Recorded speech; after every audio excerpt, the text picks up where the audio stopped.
지금 중국에서 벌어지고 있는 경제 상황은 단순한 둔화가 아닙니다. 세계 2위 경제가 조용히, 그러나 분명하게 무너지고 있습니다.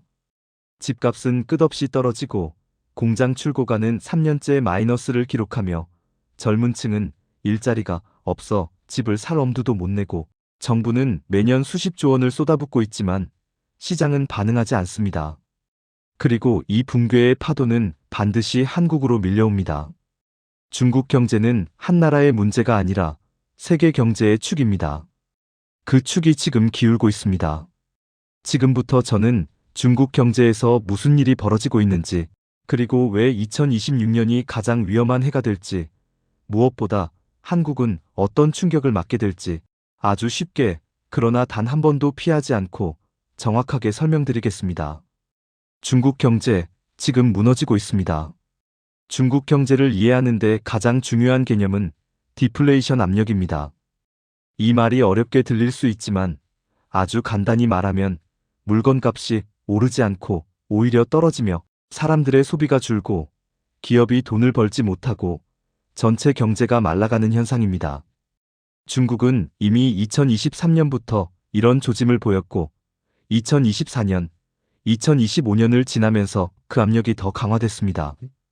소비자물가지수 CPI는 겨우 0% 언저리를 살짝 넘나들고 생산자물가지수 PPI는 2년 넘게 계속 마이너스입니다. 공장들이 물건을 만들어도 팔리지 않고 가격을 올리지 못하며 오히려 할인하고 손해를 보면서 팔아야 합니다. 이것은 경제가 살아 움직일 때 절대 나타나지 않는 신호입니다. 경제가 살아있는 나라는 물가가 적당히 오릅니다. 사람들은 물건을 사고 기업은 이익을 내고 임금이 오르고 경제가 돌아갑니다. 그런데 중국은 반대로 경제 활동이 식어가고 있는 것입니다. 특히 PPI가 마이너스라는 것은 제조업 전체가 수익성을 잃고 있다는 뜻입니다. 중국 경제는 제조업 중심의 나라입니다. 즉, 공장이 살아야 나라가 사는 구조인데 지금 공장들이 수익을 내지 못하고 있습니다. 이것은 아주 위험한 전조입니다. 그렇다면 왜 이런 디플레이션이 나타났을까요? 핵심은 부동산 붕괴입니다. 중국 GDP의 25%에서 30%가 부동산에서 나옵니다.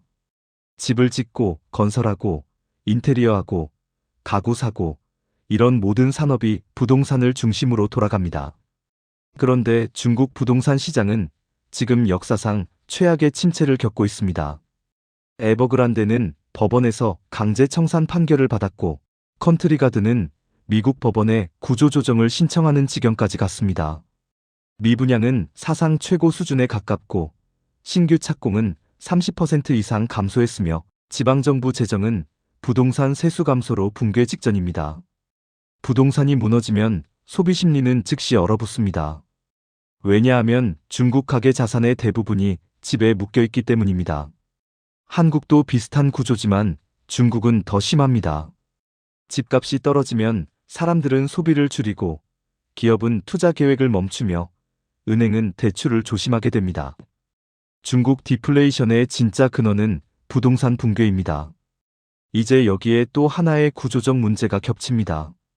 인구 감소와 고령화입니다. 중국은 2022년을 기점으로 인구가 감소하기 시작했습니다. 노동인구는 줄어들고 생산성은 정체되고 부양해야 할 인구는 늘어나면서 경제 전체가 장기 성장 동력을 잃고 있습니다. 이 문제는 돈을 풀어도 해결되지 않습니다. 부동산은 과잉 공급, 인구는 감소, 소비는 얼어붙음. 이 세 가지 요인이 동시에 경제를 눌러버리고 있는 것입니다. 그렇다면 중국 정부는 무엇을 하고 있을까요? 중국 정부는 소비를 늘리기 위해 2025년에 전기차 가전 노후, 차량 교체 보조금 등 각종 정책을 쏟아부었습니다. 하지만 문제는 효과가 너무 약하다는 것입니다. 단기적으로 조금 움직였다가 바로 꺼지는 현상이 반복되고 있습니다. OECD는 2025년 12월 보고서에서 중국의 정책 효과는 점점 약해지고 있으며 2026년 이후에는 성장 모멘텀이 더 떨어질 것이라고 말했습니다. 이 말은 단순한 예측이 아니라 정책 피로도, 부동산 침체, 수요 위축이 구조적 문제로 자리 잡았다는 뜻입니다. 이제 많은 사람들이 이렇게 말합니다. 그래도 중국은 성장률 5% 찍는다면서? 여기서 가장 중요한 개념이 등장합니다. 명목 목표와 실제 달성률은 다르다는 것입니다. 중국 정부는 2026년에도 공식 성장 목표를 5% 안팎으로 잡을 것입니다. 하지만 세계은행, IMF, OECD는 모두 2026년 중국 성장률을 4%에서 4.4% 수준으로 전망하고 있습니다. 이것은 단순한 둔화가 아니라 중국 경제 시대의 속도가 바뀌었다는 뜻입니다. 과거에는 투자를 때려 넣으면 성장했지만 이제는 투자가 오히려 부채를 키우는 구조가 됐습니다. 과거에는 부동산이 성장 엔진이었지만 지금은 오히려 발목을 잡는 짐이 됐습니다. 성장률 숫자보다 중요한 것은 성장의 질인데 이 질적 성장 기반이 많이 무너져 있다는 것이 국제기구들의 공통된 분석입니다. 중국 경제의 또 다른 문제는 무역 장벽과 글로벌 공급망 재편입니다. 미국과 유럽은 이미 중국산 전기차 태양광 패널 배터리에 관세를 부과하거나 규제를 강화하고 있습니다. 전 세계가 중국 의존도를 줄이는 방향으로 움직이고 있으며 중국 제조업은 해외 시장에서 수요가 줄어드는 이중 압박을 받고 있습니다. 수출이 흔들리면 제조업도 흔들리고 제조업이 흔들리면 고용, 소득, 세수 등 경제 전반이 흔들립니다.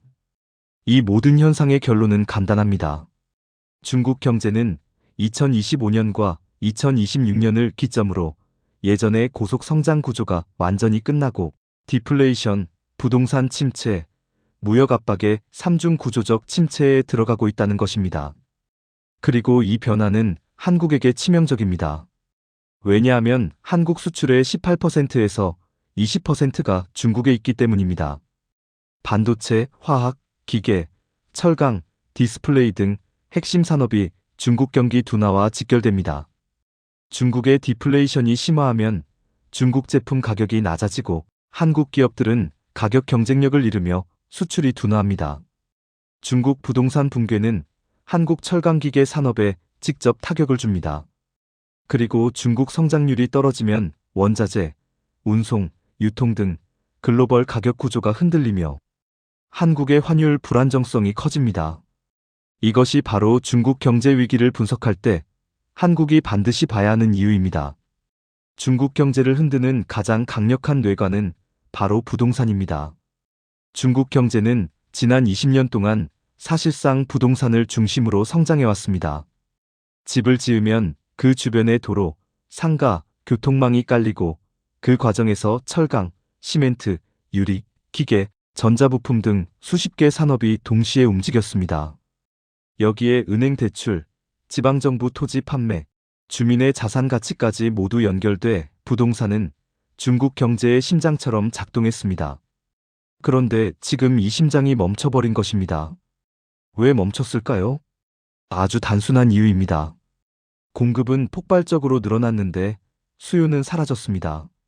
중국은 2010년에서 2020년 사이 도시화가 급속도로 진행되며 집을 대량으로 지었습니다. 그런데 동시에 출산율은 급격히 떨어졌고 인구 감소가 시작되었습니다. 인구가 줄어드는 나라에서 집을 계속 대량으로 지으면 어떻게 될까요? 당연히 미분양이 쌓이고 가격이 떨어지고 가격이 떨어지면 사람들이 집을 더 안 사고 시장은 완전히 얼어붙습니다. 지금 중국은 딱 그 상황입니다. 에버그란데, 컨트리가든 같은 대형 개발사들이 무너진 이유도 결국 돈을 빌려 무한정 집을 지었지만 그 집을 살 사람이 없어졌기 때문입니다. 여기에 중국 특유의 선분양 구조가 문제를 악화시켰습니다. 중국은 집을 다 짓기 전에 먼저 팔아서 자금을 확보하고 공사를 진행하는 방식인데 집을 산 사람들은 대출을 받아 계약금을 냅니다. 그런데 개발사가 돈을 떼먹거나 부도나면 공사가 멈춰버리고 집은 완성되지 않은 채로 남습니다.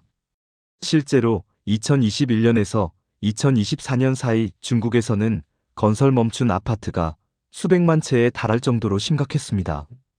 이 사건은 중국 소비자 심리를 완전히 무너뜨렸습니다.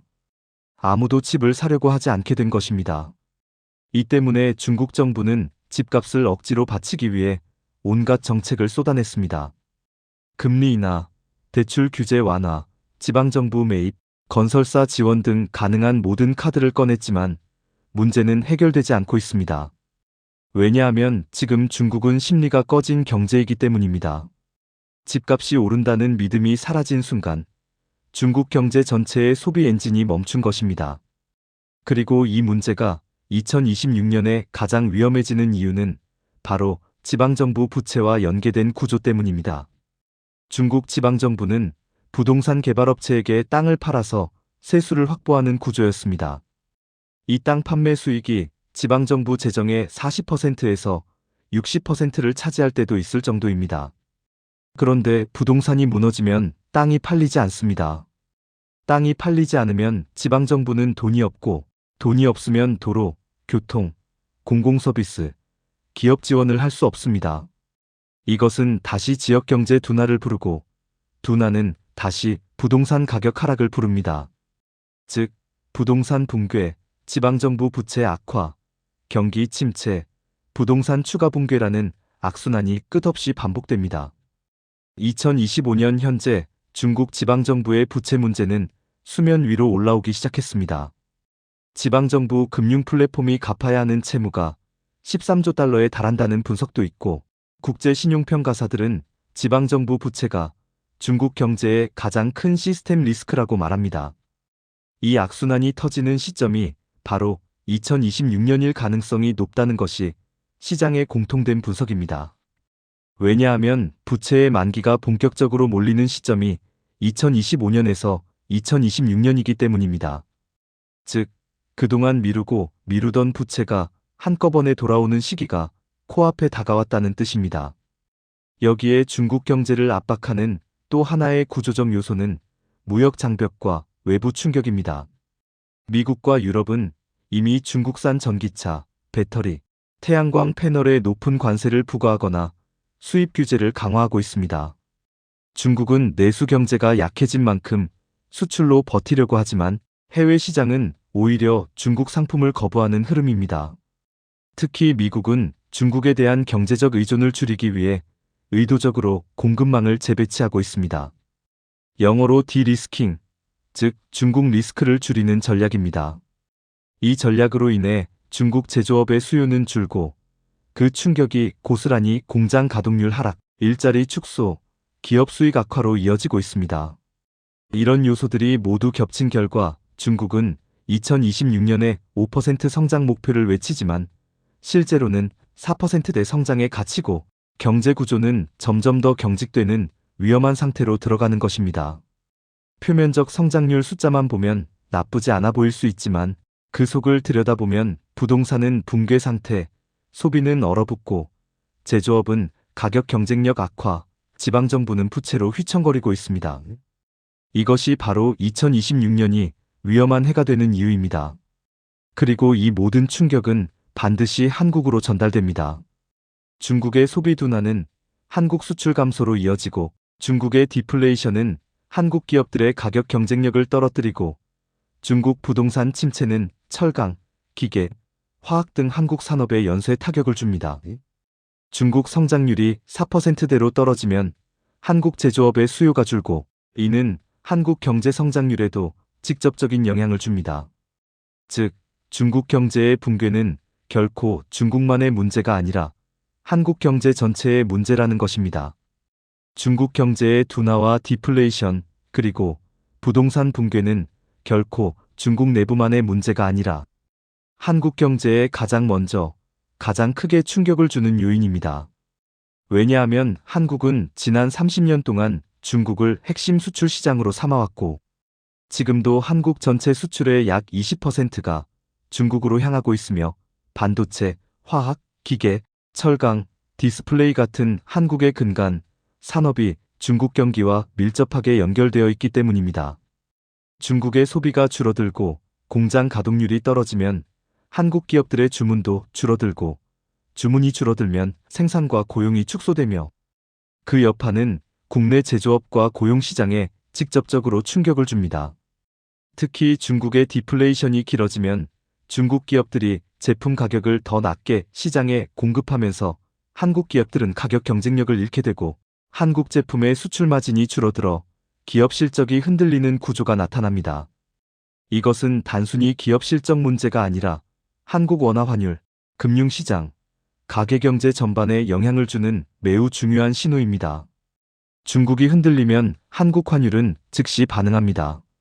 중국이 약해질수록 글로벌 투자자들은 신흥국 전반을 위험하게 보고 안전자산으로 이동하는 경향이 있기 때문에 원달러 환율이 흔들리고, 환율이 오르면 한국 물가는 다시 상승 압력을 받고, 물가가 오르면 한국은행은 금리 인하를 쉽게 하지 못하게 되며 결과적으로 가계부채를 가진 사람들의 부담이 더 커집니다. 즉 중국의 디플레이션은 한국에게 물가 하락이 아니라 부채 부담 증가와 소득 정체라는 형태의 역효과로 돌아올 수 있습니다. 여기에 중국 부동산 침체는 한국 제조업의 또 다른 약한 고리를 건드립니다. 중국의 건설 인프라 투자가 줄어들면 한국에서 중국으로 수출되는 철강, 공작기계, 산업용 부품의 수요가 함께 줄어들고, 이는 한국 내 2차, 3차 협력업체들의 경영난으로 이어지며 중국에는 지역 경제와 고용에도 영향을 줄 수 있습니다. 2026년 중국 성장률이 4%대로 내려앉는 흐름은 단순한 성장 둔화가 아니라 한국 경제의 숨통이 좁아지는 구조로 이어지는 것입니다. 그렇다면 이런 구조적 충격 속에서 개인은 무엇을 준비해야 할까요? 저는 이 질문에 대해 가장 현실적이고 실천 가능한 방법을 중심으로 답을 드리고자 합니다. 첫 번째는 자산을 한 방향으로 쏠리지 않도록 분산하는 것입니다. 중국발 충격이 오면 한국 주식시장, 환율, 채권시장 등 여러 자산군이 동시에 흔들릴 수 있습니다.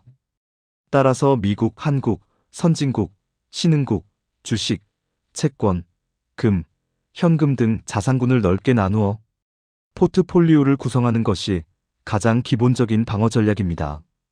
두 번째는 환율을 반드시 주기적으로 체크하는 것입니다. 원달러 환율은 중국 경기와 연동되는 경우가 많아 중국 쇼크가 발생하면 환율이 빠르게 움직일 수 있습니다. 환율이 급등하는 구간에서는 해외 자산 비중이 너무 낮은 사람은 불리하고, 반대로 해외 비중이 너무 높은 사람도 조정 필요성이 생길 수 있습니다. 세 번째는 부채 리스크 관리입니다. 금리가 즉각적으로 떨어지지 않는 상황에서는 변동금리 대출을 보유한 사람들에게 큰 부담이 될 수 있고, 중국발 충격으로 금융시장이 흔들리면 한국은행의 금리 정책도 제한을 받기 때문에 부채가 많은 사람일수록 상환 계획을 앞당기거나 대출 구조를 재점검하는 것이 필요합니다. 네 번째는 현금 흐름을 강화하는 것입니다. 경기 둔화가 한국 제조업과 고용시장으로 번질 경우 근로소득이 줄어들 수 있고, 이런 상황에서는 현금 흐름 관리가 생존의 핵심이 됩니다. 고정비를 줄이거나 부업 추가 소득원을 확보하는 전략도 여기에 포함됩니다. 마지막으로 가장 중요한 전략은 중국 경제의 신호를 반드시 모니터링해야 한다는 점입니다. 한국 경제는 중국의 바로 뒤에 서 있는 구조로 움직이기 때문에 중국의 물가, 부동산, 수출, 소비 지표는 한국 경제의 선행 지표 역할을 합니다. 지금 중국에서 나타나는 문제는 6개월에서 12개월 뒤 한국의 파고처럼 밀려올 가능성이 높습니다. 그렇기 때문에 중국의 위기를 남의 일로 보지 말고 그 데이터를 한국의 경제 신호로 받아들이며 미리 준비하는 것이 무엇보다 중요합니다. 중국 경제의 둔화는 이미 시작되었고 2026년은 그 영향이 한국에 본격적으로 전이되는 해가 될 수 있습니다. 그래서 지금부터 대비하는 것이 늦지 않은 선택이며 준비한 사람에게는 위기 속에서도 기회가 찾아옵니다.